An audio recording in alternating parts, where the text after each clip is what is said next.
Di video kali ini kita akan belajar tentang actions pada Vuex. Jadi kalau kita lihat di dokumentasi dari Vuex itu sendiri, pertama ada diagram di sini. Di sini ada actions, ada state, dan ada view. Jadi kalau actions itu suatu action, suatu aksi yang dilakukan oleh user. Terus kemudian nanti jika ada response atau apapun itu dari proses actions ini nanti akan disimpan ke dalam state. Yang mana state ini nanti akan ditampilkan ke komponen di view-nya. Kemudian dari komponen view bisa manggil lagi si actions seperti itu. Terus kemudian kalau kita lihat di sini ini lebih jelas lagi untuk diagramnya.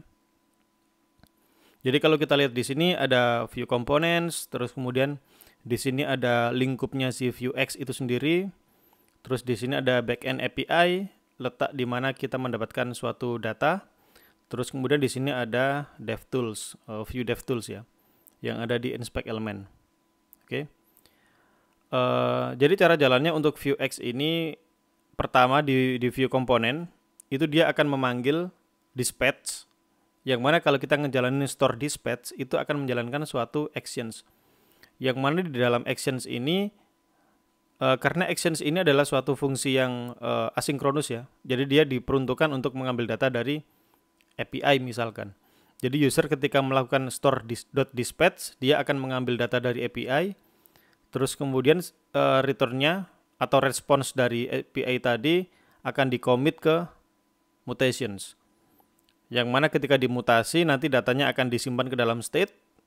Setelah state sudah tersimpan maka data yang didapat dari state ini akan dirender ke view komponen seperti itu.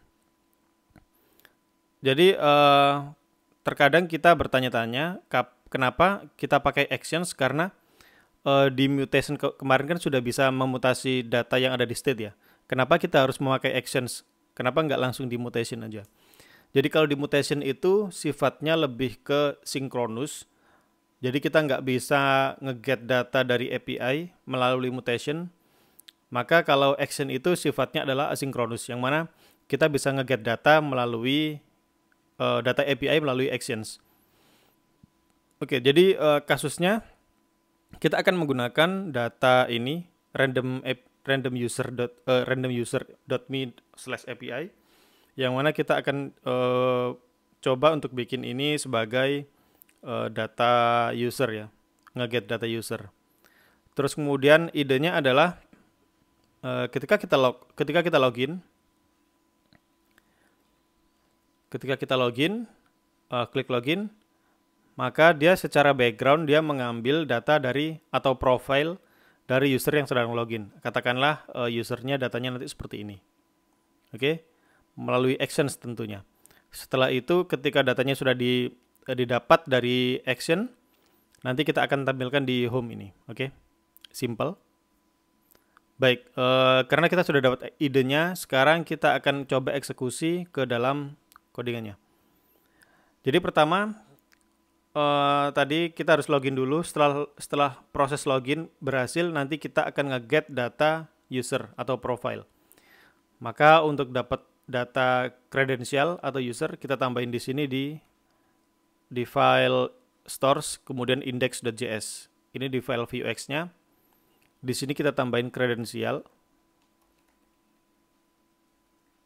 Kemudian di sini kita tambahin set kredensial. Ini ada state, kemudian ada payload-nya.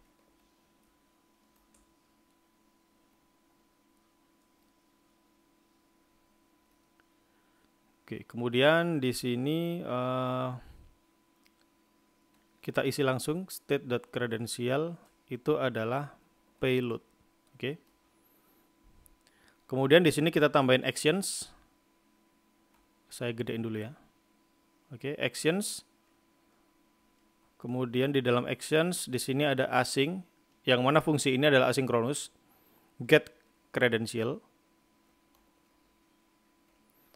Kemudian kita masukin commit. Jadi commit ini fungsi untuk merubah mutation. Kemudian di dalam sini kita bisa pakai const response sama dengan kita ngedapetin dari API-nya. Await, fetch, kita ambil dari sini. Sorry. Kita copy, taruh di sini. Sorry.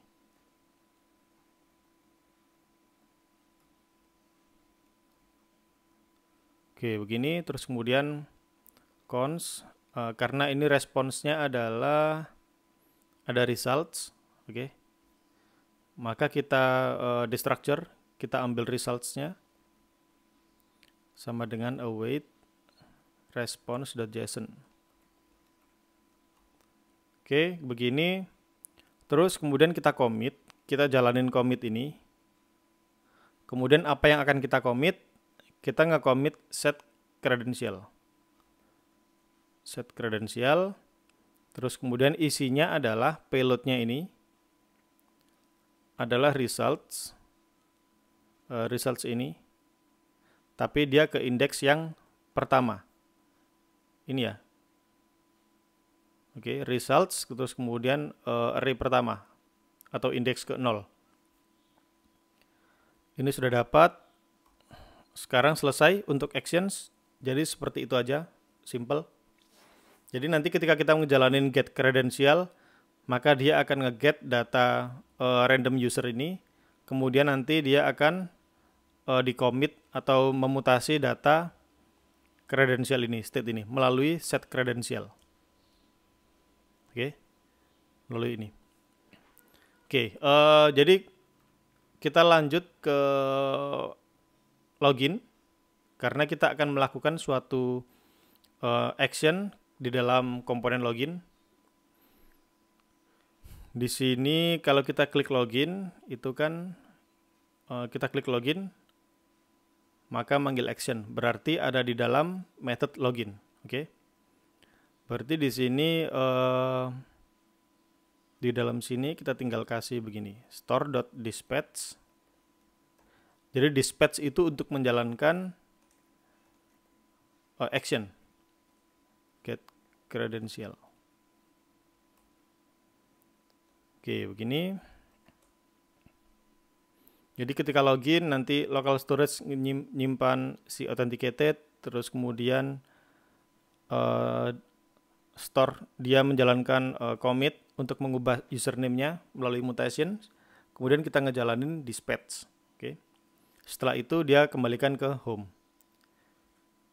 Nah, karena setelah kita login, nanti dia akan tampil di home si credentialnya. Maka di home ini kita tambahin lagi. Kita langsung ditampilin di sini aja biar lebih jelas. Misalkan credential.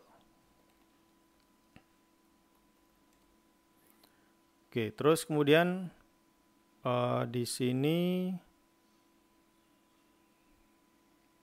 kita tambahin computed ya, cons credential.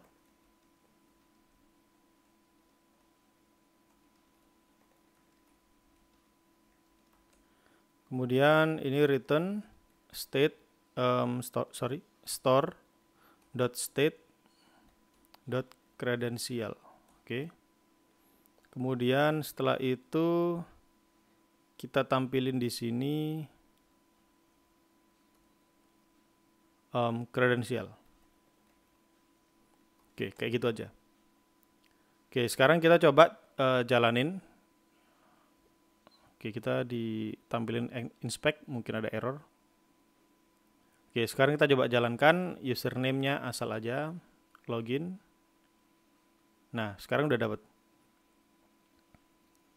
Kalau kita lihat di sini, network, nah dia ngambil API ya. Kita coba logout lagi, login. Nah, ini berubah setelah ada ngambil dari API. Oke, jadi dari sini kita sudah jelas bahwa setelah login dia akan memanggil mana tadi, login. Oke, saya buka 2. Setelah klik login, dia akan menjalankan dispatch ini. Kemudian dispatch, setelah di dispatch hasilnya nanti akan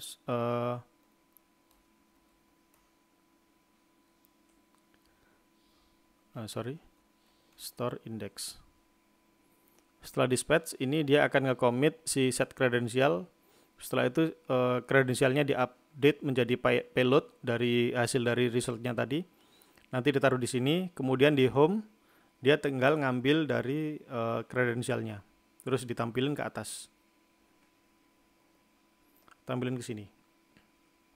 Oke. Jadi itu untuk Vuex. Untuk actions sebenarnya ini sudah komplit ya, sudah ada state, kita sudah bahas mutations, kita sudah bahas getter, dan kita juga sudah bahas asynchronous actions. Nah, mungkin ke depan kita akan coba untuk bagaimana cara kita pakai map state, kemudian map getters, dan map actions. Oke. Itu dulu, kita lanjut ke video berikutnya. Thank you.